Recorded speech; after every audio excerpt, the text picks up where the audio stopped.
آقا سلام. سلام قربان. خوبیسید؟ قربان شما. خسته نباشید. قربانت برم. آقا ما از برنامه گیرشو شیم خدمت برسیم. بله. خودتون همه رو معرفی بکنید و بگید الان همون کو منطقه از استان گیلان. بله. بسم الله الرحمن الرحیم. بنده شهرام رستمی کیسومی از دیستان کیسوم بالا بخش آستانه اشرفیه.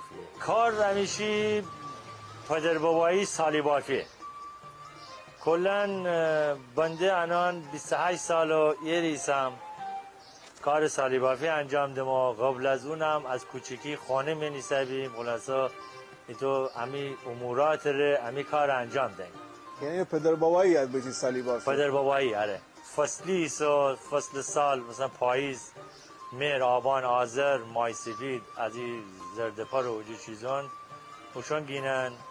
بعدم بهار موقع فصل کولیه. کولی است. حالا سیاه کولی، کاسه کولی، حالا بستگی به سالی داره که چور سالی تو تهیه بکنی. آقا همون چه نوع سالی داریم؟ همون سالی خب متفاوته، یعنی از شماره ریسترینش که همو گومی مثلا نیم تا بالاترینش مثلا 10 انگشت. 10 انگشت برای مایه های خیلی بزرگ. بعد معمولا هر یک سالی چند متره؟ معمولا ارتفاعش حدوداً از 1.5 متر شروع به تا 4 متر. دورش هم از 4 متر شروع به تا هرچی مشتری تقاضا بکنی. 30 متر، 35 متر، 40 متر دور پناهی که بازابه. این تور برای ماهیه. ماهی سفید و زردپر و حالا بیتو نسبت شد جو. این تور هم که دیندی این ماشین بافت و ماشین فقط دامش ماشینی است، بقیه خود کار دست شما. این هم واسه کولیه.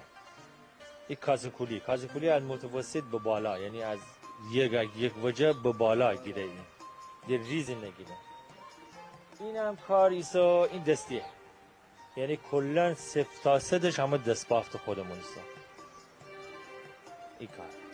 این کار هم این هم ماشین بافتو که همه خودمون انجام دیم، چون یعنی جای دیگه این هیچ که دخالت نداره تو این کار، همه کار دست خودمون.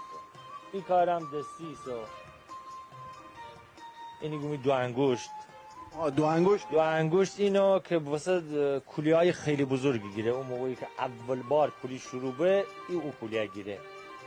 اینم ماهیشه که فصل پاییز و زمستان استفاده به، الان اصلا استفاده نبه. اینم دستیه کلا. هر کاری سخته. استان گیلان یه جایی ایست که خلاصه همه جور تنوعی چیز داره. از اون زیبیل بافی بگی، حسیر بافی بگی، تا همی مارشون مثلا بافته تا ای تور.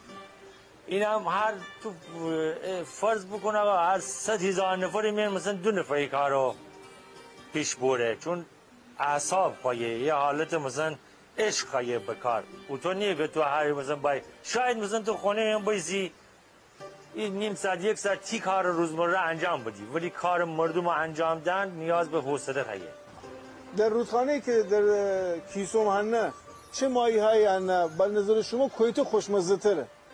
رودخانه ای که از کیسوم رده به سفید رودو حدوداً 1 کیلومتر از همین محل رده به حدوداً. ماهی سفید داریم به فصلش، زردپر داریم، کپور داریم، اردک ماهی داریم، کولی داریم، سیاه کولی، کاسه کولی داریم.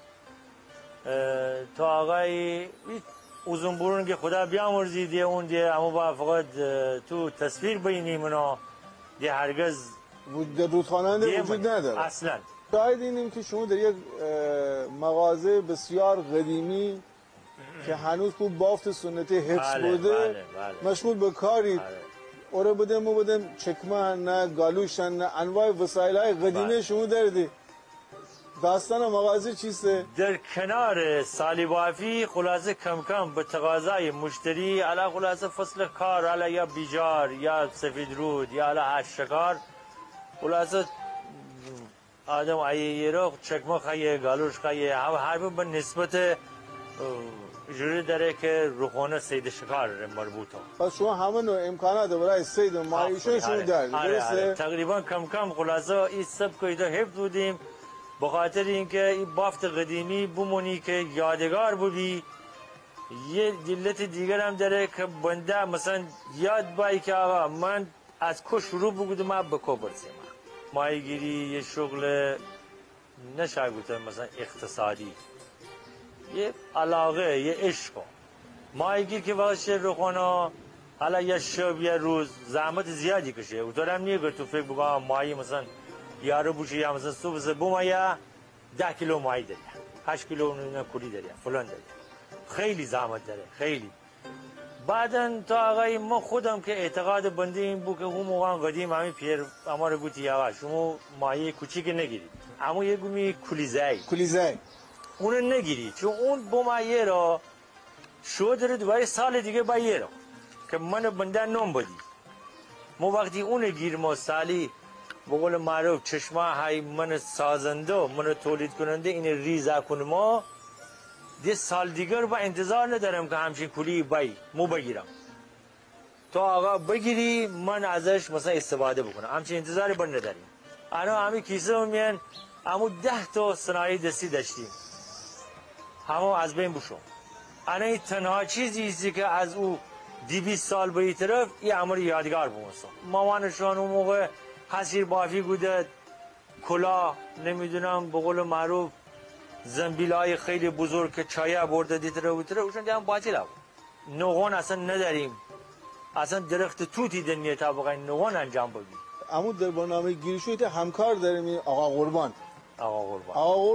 آقا هر وقت این راجع به شغل‌های مختلف صحبت این یک سررشته به نظر شما میتونیم بگیم آقا قربان با شیمی پالو یه دونه سالی بوافی تونه یاد بگیری به نظر شما؟ زمان برده زمان بس فکر کنه تونه به نظر تو؟ اگه علاقه بداری عشق بکار بداری پس تونه تونه. پس اما آقا قربان رو دفعه بعد با یه دوره شیمی پالو شاید بتونی سالی با فهم بگیری. شاید